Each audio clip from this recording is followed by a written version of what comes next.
of students in ways which make them competent in scientific knowledge. The students mainly left. They have to go to class. I wanted them to hear this part. Evidence, objectivity, and first-hand experience, and with skills to persuade industry to reduce and eliminate hazards because it's the right thing to do. Acknowledging and building on students' educational journeys through first-hand experiences, scientific knowledge, and evidence will create additional signposts for their journey. So that's for the faculty in the room. So we want to build on their experiences. We want them to take away science. We want them to build on what they've brought to our classrooms. This is a picture of the St. Louis Arch in the Gateway to the West. In 1965, the Gateway Arch in St. Louis was commissioned to commemorate Lewis and Clark's expedition to the West. The history and construction of the arch are documented in a film called Monument to the Dream. How many of you people have seen that film? Okay. The history, called a modern marvel because of its design and engineering, sometime during the first few minutes of the film, the narrator states that in planning for the construction of the Gateway Arch, it was predicted that 15 workers would die, but none did. That was the point of his narration. This was a key moment in my life.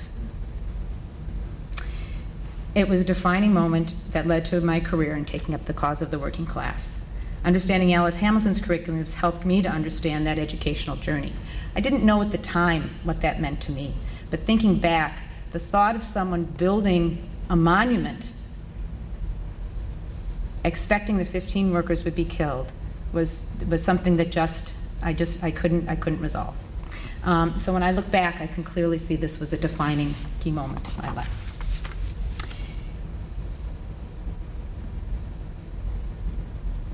Okay, I have one last thing, and then it's.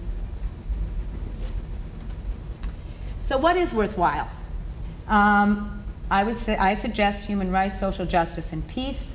And for Alice Hamilton, scientific knowledge, evidence, objectivity, and first-hand experience.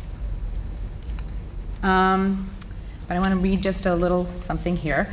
It is compulsory to wear PPE. You are entering a safe working area. The 3-foot square sign hung about 7 feet above the floor. The directive covered the top 1 foot of the poster and was in capital letters. The bottom 2 feet of the poster contained symbols of a pair of goggles, a respirator, gown, water taps with hands for hand washing, and universal sign that prohibited cutting across a pistol. A red circle with a line running from 11 to 5. The 3 women in the laundry room wore hairnets, respirators, gloves, and aprons. Where these came from is a mystery, as the room contained only bundles of dirty linen. There were no storage cabinets, tables, chairs, or lifting equipment to be found. Other than the bundles, the room was like a gymnasium, a blank slate ready to be used for dancing or yoga. On the floor of the 3,000 square foot room were almost 200 bundles of dirty hospital linen, each bundle the size of a beanbag chair, stacked in 6-foot high mountains. The women opened each bundle containing assorted blanket sheets and hospital gowns and organized them into segregated bundles of blankets, sheets, and soiled linen. The women bent over to complete the sorting and moved the new bundles to either one of 2 conveyors, one for blankets and one for sheets, or to a chute which ranged soiled linen down from the 2nd floor to a pre-treatment area on the 1st floor. Today's sorting went well, as no one slipped, tripped, was stuck with a needle, or injured their backs. However, the likelihood of any of these things happening was high, and the resulting injuries would be devastating. No work, no benefits, and possibly an incapacitating injury or death. While the laundry sorters described above worked in 2010, their situation is not unlike those Alice Hamilton saw in workplaces she visited between 1910 and 1935, in her positions as government, medical investigator, and Harvard University professor. Workplaces with low wages, precarious employment, uncontrolled exposures to hazardous agents, and limited information of the risks to their health from the working conditions. So I want to leave you then with, opened so well until just then, with these what are worthwhile questions. Thank you very much.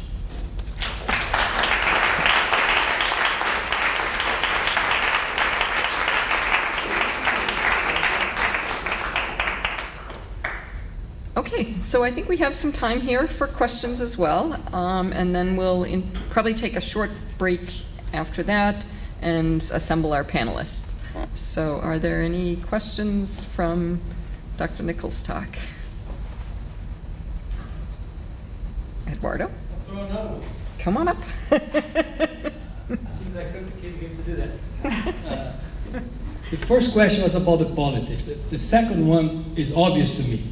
This is a woman, best in the field in a period of time where women still didn't vote, and she was able to do all that. So explain to me how the gender aspects, if you can, played into that, because obviously it doesn't come out very clear, the gender issue there. Yeah, so my talk is not on gender, and that's really not my area of expertise.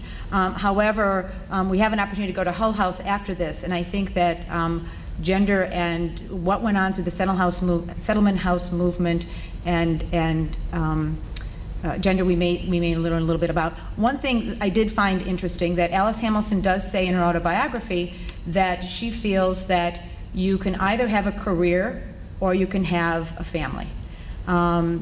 I think some of the issues are more complex than that, but at a simplistic level, there was many of the people that were involved in these kinds of social activities really were dedicated and committed to that. It was the way that they could be successful. But does anyone else want to comment on the gender challenges or the progressive era and progressivism? I mean, this was a time when women were sort of finding, while they couldn't vote, were finding ways to be active. Chris, did you? Yeah, just another dimension of that is that she writes about this. I think you need to go to the microphone too, sorry.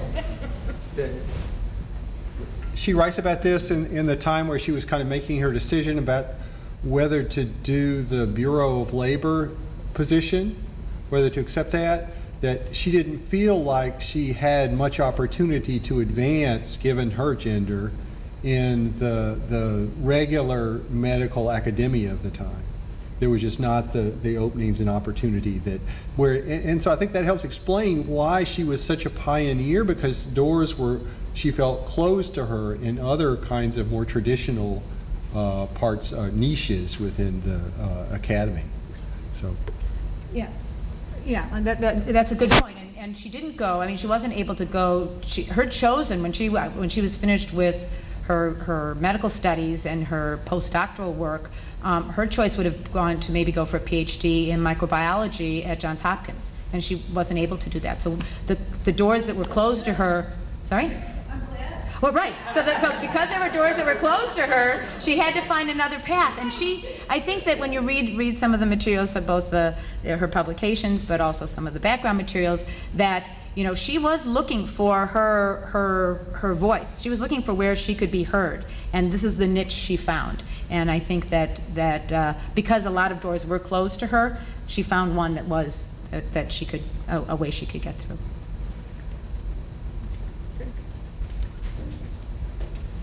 Okay, so I think oh, Joe, go ahead. Sorry. Follow Eduardo again. Leslie, thanks for your great talk. It's the amazing part of it to think about her conviction of being a researcher and going to places. Kind of makes me think of some of the work that we do of going to street corners, going to worker centers and asking the workers there, what's going on here? What's your experience? So my question is about, as a qualitative researcher as well, what would you say